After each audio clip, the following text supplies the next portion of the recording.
Welcome to In 20XX. This series takes the listener, year by year, into the future. From 2040 to 2195. If you like emerging tech, ecotech, futurism, permaculture, apocalyptic survival scenarios, and disruptive science, sit back and enjoy short stories that showcase my research into how the future may play out.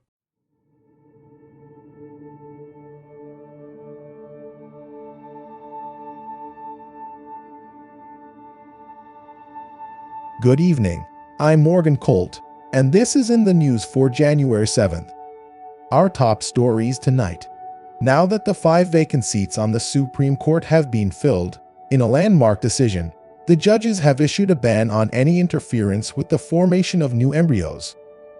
This ban includes DNA editing, embryo screening, and assisted reproductive technologies such as sperm banks and fertility drugs. While Christians are celebrating this decision, critics argue that it'll widen the gap between the poor and the new middle class. Many people believe that babies who haven't been genetically screened or modified may have limitations preventing them from getting high-paying jobs when they grow up. Families who can afford to travel can go to Canada or a space hotel for embryo treatments, while people who can't afford the trip will be locked out from those services. In a shift towards a cashless society, the printing of physical money has come to a halt.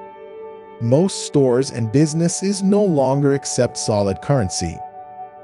If you still have old dollar bills or coins stashed away, we have information on how you can send your physical money to the Department of the Treasury. Click this link. Consumers can now order a new form of birth control available in 2 forms: joyous intercourse for him and joyous intercourse for her. This contraceptive boasts a unique feature. It causes the skin of those who use it to glow in the dark. Social media platform TikTok has exploded with posters showing off their glowing skin. Many drawn to the idea of glowing skin may not necessarily be seeking to rule out pregnancies. Not everyone's joyous about the new product. The group Stop Joyous Intercourse will march on Washington this weekend. Looking to earn some extra cash? You can make money by getting an ad tattoo. Tattoos featuring Torp beverage logos are the most popular. How much you make depends on an estimation of how influential you are. Influencers can make hundreds weekly with one of these tattoos, but the same tattoo may earn pennies worn by someone with little influence. An AI estimates the influence of the wearer. In our last story tonight, we take you to a pet holding facility at Giantess where new and adorable pets capture hearts. Among these pets is a new breed of cat that contains 0.2% dog DNA, for those who like cats but would like them to have a little gratitude. If cats or dogs aren't your preference, miniature goats and sheep are domestic enough to become part of any household. Stay tuned for more details after the break. In Tennessee, Vanessa lies in her bed waiting for her sister, Chelsea. Chelsea comes in with a pair of compression socks. She says, "Took me forever to find these." She lifts a blanket off Vanessa's legs and struggles to pull the socks over Vanessa's calves. Both sisters are dishwater blondes. Vanessa blinks and takes several seconds to yawn. After the river accident, she can't move below her shoulders. She can hardly move her arms and can't move her hands. Everything in the house is second-hand and lots of things are donated. Obamacare was shot down before they were born and nothing was put in its place, so Vanessa's medical care has been spotty. A week after their mother passed away, Chelsea said the lift was broken and Vanessa hasn't left her bed since. Vanessa says, "Can you put my glasses on me?" Frowning, Chelsea yanks on a compression sock. She says, "I don't see them." "Where are they?" Vanessa says, "Aren't they on the table?" "That's where Mom always put them." Chelsea says, "I don't see them. I'll have to look for them." Vanessa says, "Do you remember where you put them?" Chelsea says, "You'll just have to wait. I do have to work, you know." Dr. Nigel Jet's narrowly spaced eyes make his wideness look wider. He stomps the slush off his brogues inside the cafe where people hustle in and out. The winters in Boston used to be harsh, and he used to not go outside for days when it snowed. Taking his place in line, he watches robot arms placing cups under steaming spouts, then swinging in long arcs to set the orders on a counter. Outside, voices call out in protest, "Say no to joyous intercourse. Say no to joyous intercourse." One femme rolls her eyes, but most don't seem to notice. Having turned 40, Nigel accepts that the young people surrounding him don't pay him much attention. A tap on his shoulder surprises him, and he turns around. An extra skinny femme with short hair flattened against her scalp stares up at him with large heartless eyes. She says, "Dr. Jet." He looks around. The nearest cover is a table where 2 college students sit. Could that trench coat she wears hide a rifle? She says, "Don't worry. I'm here on business. I'm interested in VR tech, that's all." Nigel shudders.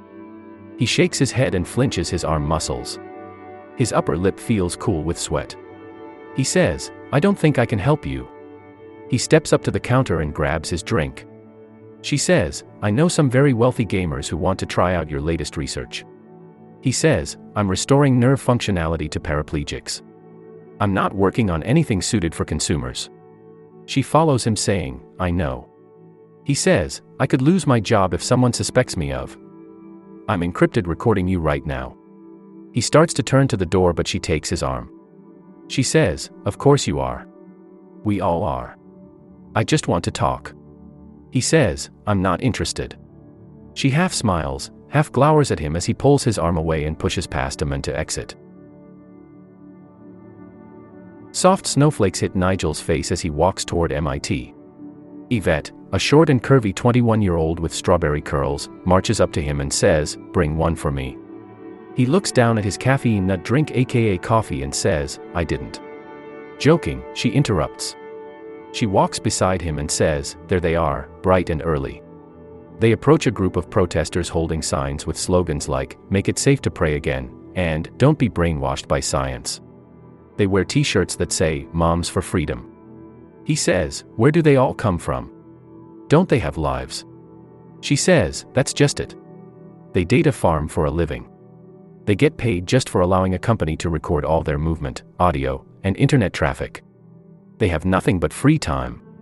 Nigel laughs and says, "That's why there are so many protesters these days." As they press past the demonstrators, a femme they pass hollers, "We'll make this nation a Christian nation. We'll make it a Christian nation and anyone who doesn't like it can leave." The demonstrators don't give Nigel and Yvette too much pushback as they push through the crowd onto the campus. Recordings of arguments can go viral and hurt either side depending on how they go. AI scrubs fake videos from the net. One viral video can backfire to a catastrophic scale. Nigel says, "I remember in the 20s people used to stand around shouting at each other until the sun went down. People may seem a lot more civil, but if you ask me, it's worse." Yvette nods. People in the crowd shout in unison, "Don't let the schools bully you." Nigel trips. He watches his coffee fall from his hand. Bam. He hits the slushy ground. People are backing away from him.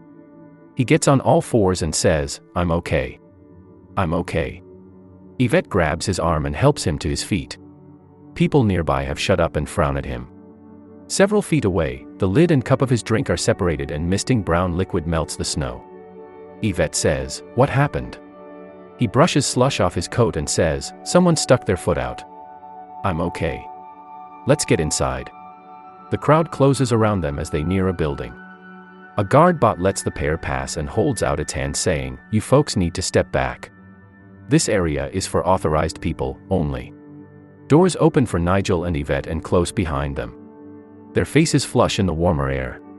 He turns the palm of his hands down to hide the scuff marks. They walk down a hall of a 1980s building.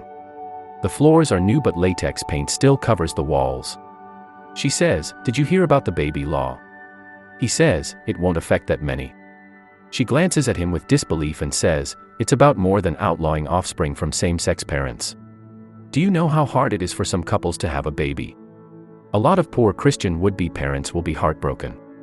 He says, "Aren't they big on adoption? When they outlawed abortion, they were ecstatic about the foster homes that opened all over the country. You're too young to remember, but it used to be hard to find a baby to adopt. Now you can practically order them through Giantess." He pats one palm with the tips of his fingers.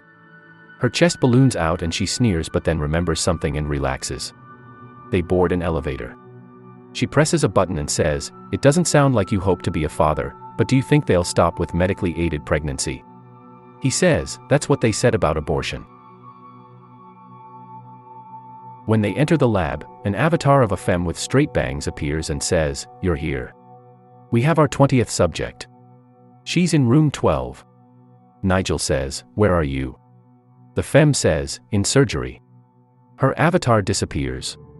Yvette claps and says, "Our last subject." Nigel says, "Assistant, bring up the file on the subject." His assistant says, "In room 12. Many rooms branch off from the main hall. 2 janitor bots clean the floor. Students in scrubs walk from room to room. They walk into room 12. Vanessa lies in a bed, glasses frosted over. Yvette says, "Vanessa, I'd like you to meet someone."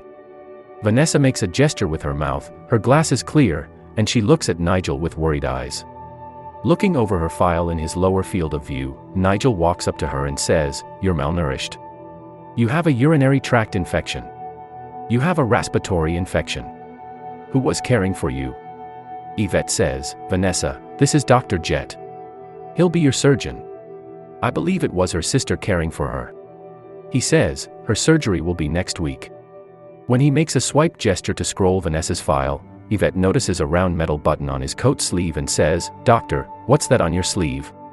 He looks down. An orange object the size of a penny sticks to his coat about halfway up the sleeve. He holds up his arm. She says, "Don't touch it." He says, "The sniffers at the entrance would have stopped me if it's explosive. It has numbers printed on it. 5, 7, 8, I think it's a phone number." Yvette says, "That's scary. I'll call security." He says, "Wait. There was a femme in the cafe who stopped me. She grabbed my sleeve. I think this is her contact info." A month later, Vanessa looks plumper. She sits up in bed wearing a headset as Yvette watches a flat screen on the wall. On the screen, a 3D femme walks in jerks and falls over. Vanessa says, "Oh no." Yvette says, "Oh. You made it further." The 3D character struggles to get to its feet. Vanessa's upper arms and shoulders somewhat move in sync with the 3D character. She says, "Standing is hard." The character stands but it bends from one side to the other and falls over. Vanessa says, "Oh no." Yvette says, "You'll get it. You'll get it." Both jump when an explosive rat-a-tat-tat goes off outside. Yvette says, "Assistant, what's happening outside?" Her assistant says, "One moment. I'm finding mixed reports. Many reports of being shot at. The demonstrators are being targeted. I have a live feed." Vanessa ducks her head and twitches. Yvette gets off her chair and squats near the floor. Through her glasses, she sees a bird's-eye view of the sidewalk outside, nearly 100 people moving off the street, their clothes are all puffed out. Yvette says, "Why are their clothes ballooned out?" The assistant says, "They're wearing clothing that'll inflate with projectile retardant in case of a shooter." A gun goes off again, rat-a-tat-tat. Nigel sits in his office saying, "We graph sensors and stimulators to nerves. It's all processed by a protein computer that we tuck under the skin. It does make a small bulge. We usually put the computers on their backs." As he talks, he looks over applications on his desktop. The entire desktop is a flat screen so he can move digital documents around like he's arranging piles of paper. He needs a new student intern and has it down to 10 applicants. He says, "But I am speaking with NASA. VR rigs in space take up too much room." Yes, say, "I've gotta go. Let me know about the stasis meds. Bye." He puts 2 applications side by side. Marjorie Paris and Shenling, both applicants showing signs of working hard. Someone knocks at his door. He says, "Come in." Yvette enters and says, "Lander's cramping up." He says, "Which one is that?" She says, "Room 5. His shoulder muscles get fatigued when he full VRs too long. Nigel continues to look at the applications and says, "We need stasis meds. Why don't the mining companies want to work with us?" She says, "Trade secrets." He says, "They're holding everyone back, including themselves. We all want full VR." He rubs his neck. She tilts her head looking at his desk and says, "You aren't seriously considering Marjorie Paris, are you?" He says, "What?" She says, "Everyone knows Marjorie Paris." Hold on. Assistant, video Marjorie Paris philosophy history. Light leaks from behind her glasses, though they look like clear glass, showing her eyes from the front. She grabs the air and pulls down. An icon appears on his desk. After an antivirus icon flashes over the icon, he clicks it. A video opens showing handheld footage inside a lecture hall. A squat, middle-aged man wearing a tie-less collar shirt standing in front says, "Socrates, one of Plato's main characters, discussed the importance of acting justly and doing good to others. The concept of justice as virtue implies treating others well, as acting unjustly would harm not only others but also the individual's own soul." A freshman with hair pulled back tight, a pimply forehead, and wearing a full-length skirt stands, raises her hand, and looks around with one squinting eye, smiling smugly. Some students groan. Dr. Kong reluctantly says, "Yes, Ms. Paris." Marjorie says, "I have a question. Jesus came up with the idea of doing unto others as you'd have others do unto you, so isn't Plato copying the teachings of Christ?" Dr. Kong says, "Plato lived before Jesus, so no, he didn't copy Jesus." Marjorie says, "But the Bible is historic fact, and how could humanity believe in goodness and evil without the Bible? Without the Bible, people descend into darkness." Dr. Kong says, "Morality predates the Bible and pervades every culture." Marjorie says, "You're asking me to accept that on blind faith. How can I accept that when it goes against the historic existence of the Bible?" Dr. Kong says, "Ms. Paris, this is a philosophy history class. This is also an evening class. Most people taking this class do so simply because they need to get a humanities credit. They're not as passionate about grappling with the material as you are. We have a lot to cover and are short on time." Marjorie says, "But you told us to ask questions. Others have stopped your lecture with questions. Are my questions not the kind you like?" Dr. Kong says, "Let me clarify, ask questions that you think will help you pass my tests." Marjorie says, "But you teach things that contradict historic fact." Dr. Kong pauses. Someone in the back coughs. Another gets up and leaves. He says, "I don't grade on whether you agree with me or not. I grade on how well you learned what this class covers." Marjorie says, "So you're asking me to write something I don't believe?" Dr. Kong says, "I don't ask anything of you other than, let me conduct my class." Nigel slaps the desk to pause the video. He says, "Oh God, does it go on?" Yvette, nodding slowly, says, "I'm afraid so. And that wasn't the only night." Nigel says, "I'm glad I saw you today." By swiping the desktop twice, he flings the video into the wastebasket icon and Marjorie's application into the wastebasket. Vanessa shifts her head back and forth, wearing her VR headset. On the screen, her 3D character jogs around a hilly, winding trail. Her upper arms and neck jerk. A humanoid robot walks in wearing a doctor's smock. Its exposed hands, arms, neck, and head look mechanical and blue-gray. Its egg-shaped head with turn display tech creates a hologram effect of a femme's head looking and smiling at Vanessa. It walks like a robot, but its upper body moves with human feeling. From the bot, a femme's voice says, "Vanessa, I'm a visiting doctor here to see you. May I remove your headset?" The 3D character on the screen stops. Vanessa says, "Yes." The bot gently lifts the headset off. It says, "Hi. I'm actually Hume. I'm using this remote standalone to visit from North Dakota. My name is Latifa. I heard you're having shoulder and arm discomfort." Vanessa says, "Yes, I am. I can control that 3D character on the screen, but when I move its arms, my arms move a little and they get sore." Latifa says, "That's exactly what I'm here to help with. Can I touch your arms and you tell me where they get sore?" Vanessa says, "Sure." After several minutes, Latifa injects Vanessa in 2 places on her shoulders. Latifa says, "How about I put your headset back on and let's see if you can move in VR without moving IRL?" Vanessa says, "Okay." When Nigel steps out of the building at 5, the absence of protesters causes him to stop and say, "Oh my. What's happened here?" He pulls his coat collar up around his cheeks and avoids sliding as he walks. Where'd they all go? Was there another mass shooter? Feeling nervous, he just wants to get home. Down the street, the long buses that bring protesters into the state are all gone. Yvette may know. He says, "Assistant, call Yvette." She answers with a raspy voice, "Hello." He says, "Hi, did you know the protesters are gone? Do you know why?" The groan he hears confuses him. He says, "Are you all right?" She says, "Sorry." She blows her nose. "Didn't you hear about the Supreme Court ruling?" He says, "No more sperm banks." She says, "No. They call it an anti-indoctrination ruling." "I'm sorry, doctor, I've got another call. Watch the news." She clicks off. A cold wind hits his face, making his cheeks feel stretched. When he takes the stairs down to the subway, the route map appears in AR. He reaches up and air taps his destination. Blue arrows appear on the wet steps. An avatar of a clean-cut young man appears to his right, wearing a shirt with a big T on it. It says, "Any questions?" Nigel waves a hand to sweep the avatar away. He joins a line going through one of the turnstile gates and passes through. The arrows lead him across the platform to a no-wait car. Each car carries up to 6 people and moves independently. He steps into the car in a line of cars that move slowly forward. 2 other passengers already sit. He sits as 2 move people board. Cars speed past to the left of the car.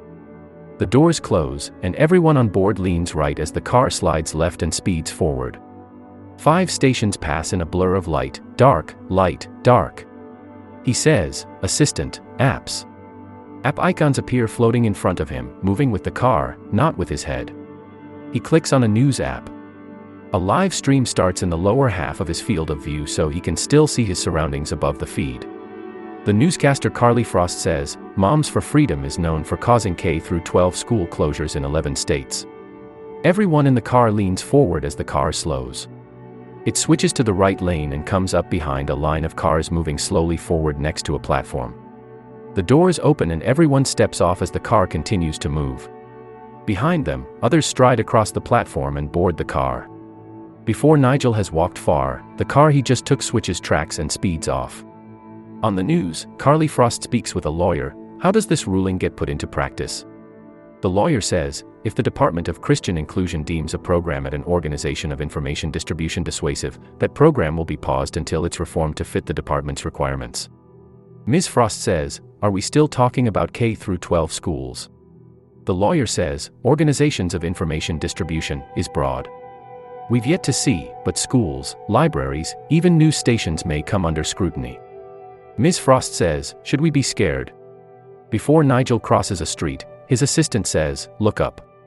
A car is approaching on your right. Nigel steps back as an empty cab speeds by spraying slush along the curb.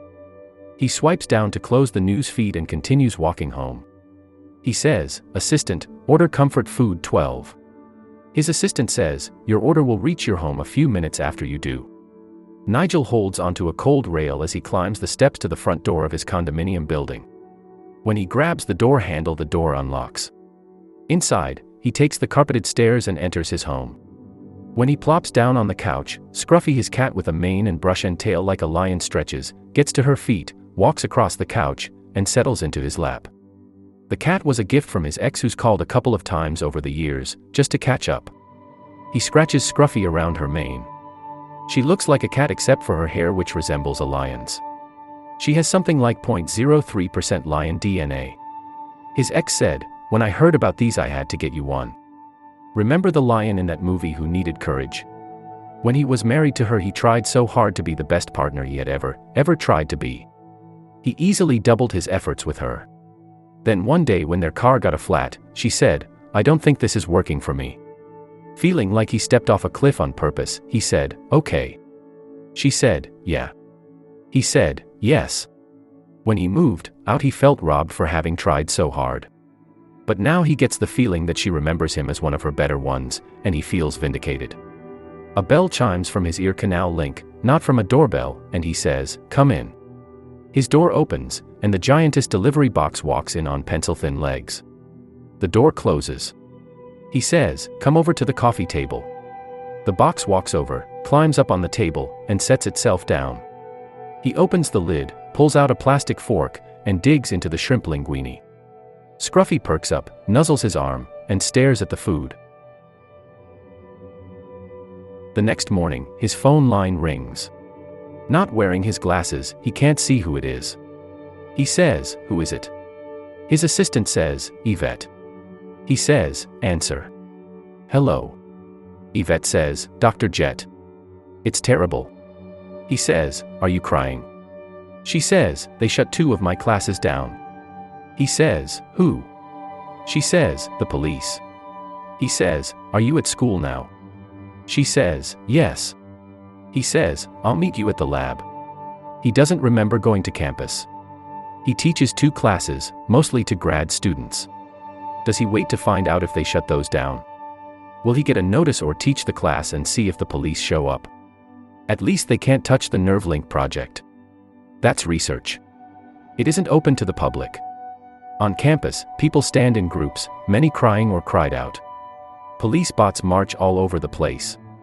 Even some human police enter buildings. Femmes wearing Moms for Freedom t-shirts over coats walk around filming. When he starts to go through the entrance, a femme in her 40s tries to caboose him. He turns around and says, "This is a security entrance. You can't do that." She smiles angrily at him and says, "I can today. Haven't you read the writing on the wall?" He says, "Step back. I'm not going to let you bypass MIT security." Her hair flips back and forth as she looks around. She runs after 2 police bots saying, "Police. Police. I'm being denied inclusion." These assholes take a loving word like inclusion and turn it into a weapon. He hurries through the door and pulls it shut himself before she comes back. When he gets in the lab, all seems normal. He walks from room to room. Tommy, a quadriplegic, uses his avatar to shoot baskets.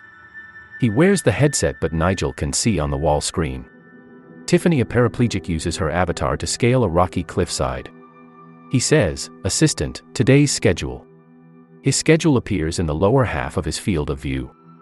Well, what's he supposed to do? Should he ignore everything that's happening on the rest of the campus? He should go see if there's something he can do to help. Or he should stay here to make sure no one messes with the research. He spins around when he hears the rhythmic thumping of bots marching down the hall. 4 bots and 4 femmes wearing Moms for Freedom t-shirts approach him. The femmes look all over the place like burglars looking for something to steal. Nigel says, "What are you doing in here?" 3 of the femmes are older, but the femme in the front is college age. Her hair is pulled back tight and pimples stand out on her forehead. Hasn't anyone told her a phage cream will cure those pimples? She says, "Are you in charge here?" In one hand she holds a piece of paper. Nigel says, "Miss Paris." She jumps back. She says, "You know me. How do you know who I am?" She smiles wonderingly as if she may have gone viral and just doesn't know it yet. He says, "I just finished reviewing your application for this research lab." She flashes a smile of hope, frowns with disappointment, blushes with embarrassment, opens her mouth with confusion, and says, "Well, the Department of Christian Inclusion has found this program has problems and will be put on pause until those issues can be corrected." She holds the paper out to him. He says, "Assistant, call my lawyer." He turns and walks away. Marjorie runs after him saying, "Wait. Who'd you choose from the applicants?" As he listens to the phone ring, he turns to face her, looking into her eyes growing watery and eyebrows jumping up and down. He decides to lie. Why not? Let her feel some of this. He says, "I chose you. Your application was outstanding, and I've already written the email to invite you to the team. Everyone who's interned with me has amazing careers. Of course, I remember your name. I chose you." He's never seen anyone act so confused. She bites her lip, shakes her head, raises clenched fists, then glares at him. He walks away from her. Interns and volunteer students help the 20 paraplegics and quadriplegics outside. Crowds form on campus and the surrounding streets. Lights shut off in the buildings. So many police bots march around taping off doors and ushering people out. It reminds Nigel of ants crawling over some lunch meat dropped on the ground. Yvette holds hands with 2 other femmes. Nigel says, "They're closing the entire school." Yvette says, "They're putting programs on hold." He says, "But how many of them?" Yvette says, "All but the biblical history class." But at that point, what does it matter? No one is going to take one class when all the others are put on pause, probably for the rest of the year. He says, why are they picking on MIT? Yvette says, but they're not. All the colleges are closing. He says, how'd they move so fast? She says, that's the genius of it. By putting programs on hold, all they need is to produce a short write-up on each class. It was probably done by bots. But doctor, what are we going to do with the volunteer subjects? Can we take them to a hospital? I'm sharing a single room with someone else. He looks at the Humes in beds on wheels. One is being pushed onto some icy grass by a police bot. A bus or ambulances will need to be arranged for. Some of these people were badly neglected before joining the group. Could he in good consciousness send them back to families who didn't or couldn't take care of them? He says, fuck it if I know. The young people watching him look down at the ground. It's bad when the professor starts cussing. He fingers a button on his coat, a button not by the cuff but higher on the sleeve. He grabs it and studies it. He says, assistant, call, and he reads the number etched into the button. Yvette says, what are you doing? He says, fuck them. I'm not going to let them kill our research. I'm going private. I don't care if it breaks laws or school policy or anything like that. If this entrepreneur who I'm calling can get these paralyzed people in a safe place tonight, I'm working for her. By the way, Yvette, if you see Miss Paris anytime, tell her you were so excited for her to join our team and you are so sad the project is on pause. Despite the situation, Yvette smiles tiredly and says, I feel bad. Her one chance in a lifetime has been put on pause, probably forever.